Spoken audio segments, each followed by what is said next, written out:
Bonjour, donc j'ai fait baisser ma taxe foncière d'un peu plus de 600 euros. Je vous mets un extrait de ça. Bon, je l'ai payé 10 euros, mais bon, le PDF est gratuit, c'est seulement une partie. Mais à la limite, vous n'avez pas besoin de ça. Moi, quand j'ai fait baisser ma taxe foncière, j'avais vu sur un site, on expliquait ça, j'ai rien acheté et je l'ai fait sous le coup de la colère. Et ça marche mieux comme ça en fait. Parce que si vous parlez trop des termes techniques que vous allez trouver là-dedans, ils vont identifier que vous avez lu le bouquin et ils vont vous faire tout un tas de problèmes et de papiers à donner et ça ne marchera pas. J'ai fait une première tentative avec une lettre manuscrite, ils m'ont baissé la taxe. J'ai fait une deuxième tentative en demandant de manière plus précise et là ils m'ont demandé des constats d'huissier. Donc dès que, d'ailleurs le gars qui a fait le bouquin, il a dit surtout ne parlez pas du bouquin au fisc. Dès qu'ils comprennent que vous avez compris comment fallait faire pour baisser la taxe, ils vous pourrissent la vie et puis c'est des démarches qui ne sont pas très honnêtes ensuite. Donc il faut savoir que pratiquement en 15 ans, ça a doublé. J'arrondis les chiffres. J'avais une taxe, donc pour un pavillon, en gros à 1000 euros, et c'est passé à 2000 euros, quoi. Il y a un moment où je me suis dit, 2000 euros, le chiffre n'a pas passé, quoi. Donc j'ai fait une lettre en décrivant ma maison telle qu'elle était, tout ce qui n'allait pas, les travaux à faire et tout ça. Et je demandais à refaire une déclaration. Donc c'est ça que vous devez faire. Vous demandez au fisc, lettre manuscrite, d'envoyer le formulaire où on a fait la déclaration de votre maison. Le nombre de mètres carrés, les matériaux, si c'est du vieux, si c'est du neuf, toutes ces choses-là. Vous allez recevoir ça. Et vous demandez avec une déclaration vierge. Si jamais il y a des erreurs, vous refaites une déclaration. Il y a pratiquement, je sais pas, 90% des taxes qui sont surtaxées. Donc il faut savoir, par exemple, que le fisc ne réactualise jamais ses dossiers. Donc, dans le cas de ma maison, mes grands-parents et mes parents, ils ont été arnaqués sur plus de 50 ans. Ils ont été taxés sur du neuf. C'est-à-dire le fisc a considéré que la maison, elle était neuve pendant 50 ans. J'aurais fait un courrier après. Après, ils répondent plus. J'aurais fait un courrier. Écoutez, avec votre système, ma maison, elle a été neuve pendant 50 ans. Pas de réponse. Parce que normalement, il doit y avoir une décote. Quand vous allez remplir la déclaration à nouveau, vous ne mettez pas neuf, vous mettez état passable, médiocre. Et ça fait baisser le truc. Pour notre pavillon familial aussi, c'est pareil. On était taxé sur un cadre extérieur, je sais pas, bucolique, enfin haut de gamme. Parce qu'avant, dans les années 70, c'était des champs, des arbres, c'était la campagne. Maintenant, il y a une cité. Quand j'ouvre la fenêtre à la cuisine, j'ai vu sur les poubelles. Ça, faut cocher. Ça a changé. Bon, j'ai déclaré tous les travaux aussi. Ça a changé. Tout ça, ça fait baisser la taxe. Le foncier, ça marche en même temps que la taxe d'habitation. Donc, si vous faites baisser l'un, vous faites baisser l'autre. Bon, maintenant, ils vont la supprimer, tant pis. Mais j'ai quand même eu un remboursement sur 3 ans. Mais vous imaginez l'arnaque. La tonne de fric que mes parents, mes grands-parents ont payé pendant 50 ans sur du neuf. Je veux bien que ça soit neuf au début, mais après, ils ne réactualisent jamais les dossiers. Dans les descriptifs, je vous mettrai d'autres cas. En fait, vous êtes taxé sur la dernière déclaration du dernier propriétaire. Si c'est vous qui l'avez fait, si ça a bien été fait, votre taxe est bonne. Si vous estimez que votre taxe est à un juste prix, vous ne faites pas de réclamation, bien sûr. Mais si elle est trop chère, c'est pratiquement sûr qu'il y a des erreurs. Donc, par exemple, dans le descriptif, vous verrez, il y a des pavillons, ils étaient taxés sur la base d'une petite château, enfin, une petite habitation bourgeoise. Pourquoi? Parce qu'avant la construction de leur maison, à cet endroit-là, il y avait une habitation bourgeoise. Pourtant, il y a eu certainement déclaration de travaux, donc ça a été détruit. Mais le fisc n'a pas réactualisé ses dossiers et les nouveaux pavillons qui se sont construits ne sont pas taxés sur la base de ce pavillon-là, mais sur la base de ce qu'il y avait avant. Voilà, donc eux, ils ne bougent pas. L'administration ne bouge pas, ils attendent que ce soit les gens qui leur indiquent le truc. Donc il y a une montagne d'erreurs. Le système est complètement obsolète. Pour évaluer le prix de votre maison, ce qui va donner la taxe, ils prennent un local de référence, parce qu'ils ne vont pas venir sur chaque maison. J'ai contacté un agent immobilier, il m'a dit au fisc, je ne sais pas comment ils font pour évaluer le prix des maisons. Parce que moi, pour évaluer le prix d'une maison, je vais la visiter. Alors eux, ils font ça à la louche, au fisc. Donc vous avez un F3 par exemple, et ben, ils prennent un autre F3 en local de référence pour tout, pour, je ne sais pas moi, tout un patelin.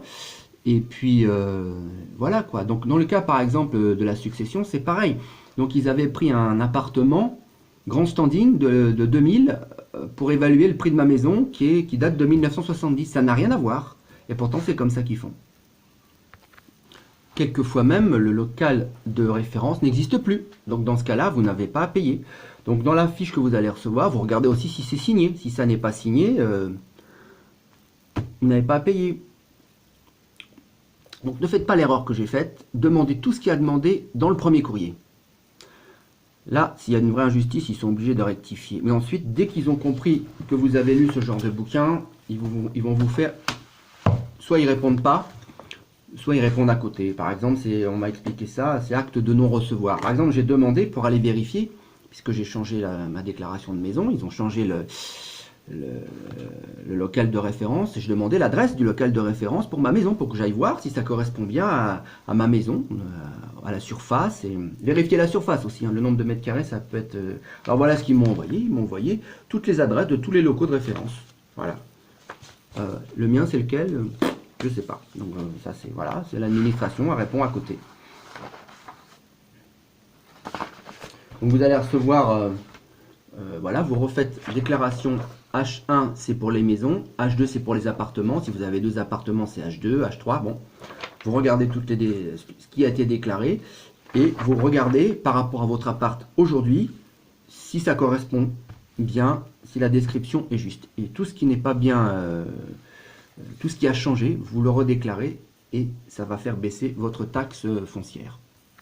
Donc surtout, vous vous affolez pas parce que bon, c'est vrai que dans le livret, bon là c'est à l'envers, il y a écrit SOS taxe foncière. Dans le livret, il y a des choses un peu techniques. Faites-le avec votre langage à vous. Moi, c'est comme ça que ça a marché. Comme je disais au début, quand j'y suis retourné à la charge avec un langage plus technique, ça n'a pas marché. Ils m'ont demandé, par exemple, j'avais fait une erreur. Par exemple, comment ça... Ouais, le récepteur de douche. Un récepteur de douche. Pour moi, je croyais que c'était le truc pour accrocher la douche. Bon, donc j'ai déclaré ça. En fait, ce qu'ils appellent récepteur de douche, c'est le bac de douche. Donc j'ai pas de bac de douche. Alors j'ai dit, j'ai fait une erreur. J'ai renvoyé le courrier. Vous n'avez pas à me taxer sur ça. Ils m'ont dit, monsieur, on ne vous croit plus. Vous devez le justifier avec un constat d'huissier. Je ne veux pas payer un huissier 60 € pour constater que j'ai pas de bac de douche. Donc je laissé tomber. Après, il faut faire une procédure, tribunal administratif, tout ça, c'est compliqué. C'est pas la peine, j'ai laissé tomber. J'ai fait baisser de un peu plus de 600 €. Donc je suis content. Mais je vous dis ça, ne faites pas l'erreur que j'ai faite, parce que j'y croyais pas que ça allait marcher. Demandez tout ce qu'il y a demandé dans le premier courrier. Employez votre langage à vous, ça marchera. Donc vous demandez la déclaration de votre bien, comment ça a été déclaré. Vous dites que vous pensez que votre taxe est trop chère, que vous voulez bien vérifier que tout correspond bien au présent, à l'état de votre bien aujourd'hui. Et vous demandez une déclaration vierge afin de refaire une nouvelle déclaration en cas d'erreur. Donc j'ai eu au téléphone le monsieur qui a fait ce livret-là. Bon, évidemment, il vend son truc, hein, il fait des conférences aussi à 200 € si vous voulez. Bon. Mais moi, à mon avis, c'est pas la peine de faire ça parce que il explique bien à la fin, c'est à la tête du client. C'est-à-dire, même si vous avez raison, si eux, ils décident que c'est non, eh ben, ils baisseront pas la taxe. Par exemple, le monsieur qui a écrit ce livre, son métier, il travaille dans la confection. Donc, il faut savoir qu'on a le droit de déduire tout ce qui n'est pas surface habitable. Donc, il a des placards qui appartiennent à l'immobilier. C'est-à-dire, s'il déménage, il ne les envoie pas. Donc ça, c'est surface non habitable. Il a le droit de les déduire, mais il en a beaucoup. Il a 20 mètres carrés, je crois, de placards. Donc il a déclaré ça aux impôts, vous me retirez ça, et ça me fait baisser ma taxe foncière. Ils ont refusé, ils ont dit, monsieur, vous avez trop de placards, on ne déduit pas. Mais c'est tout à fait logique, il travaille dans la confection. Donc c'est normal qu'il ait beaucoup de placards chez lui pour mettre ses habits.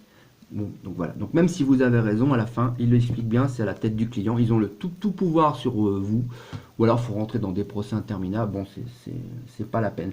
En plus, donc les impôts ne jouent pas du tout leur rôle d'éducateur. On peut déduire aussi les conduits de cheminée. Hein, si vous en avez, moi j'avais un conduit de cheminée, puisque ça n'appartient pas à la surface habitable. Tout ça, il faut le savoir.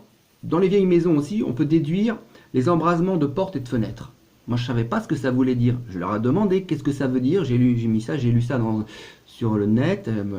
Ils m'ont jamais répondu. Alors, j'ai recherché. Donc, ils ne jouent même pas le rôle d'éducateur. J'ai recherché et j'ai vu que ça correspondait dans les vieilles maisons. Je pense que c'est l'épaisseur des murs. Vous savez, dans les vieilles maisons, quelquefois, on pouvait s'asseoir sur la fenêtre.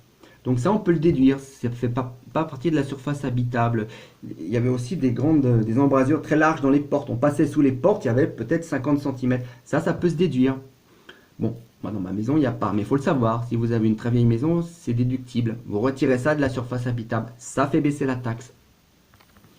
Aussi, très important, quoi qu'il arrive, ne les faites pas venir chez vous.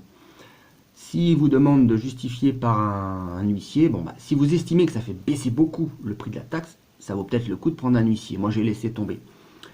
Mais sinon, ils vont vous proposer de venir chez vous constater des choses. Alors, ça, ne faites surtout pas rentrer le loup dans la bergerie.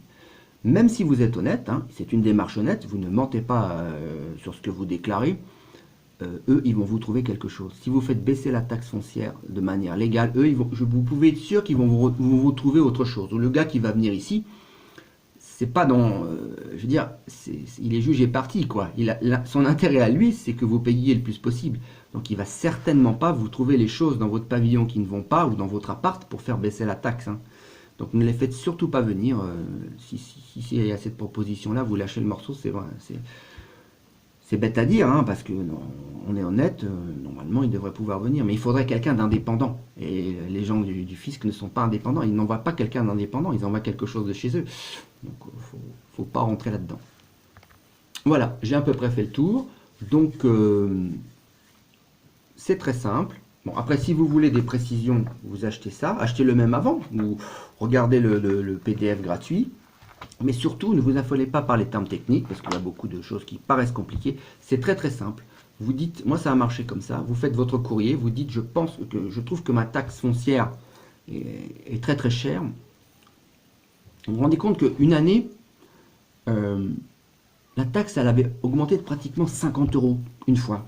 J'étais choqué par ça. Bon, je me dis, mais c'est quand même bizarre, alors que le voisin, ça avait augmenté que de quelques euros. Donc c'est à se demander des fois s'ils n'ont pas des augmentations aléatoires. Et puis si la personne ne dit rien, bon, on fait passer.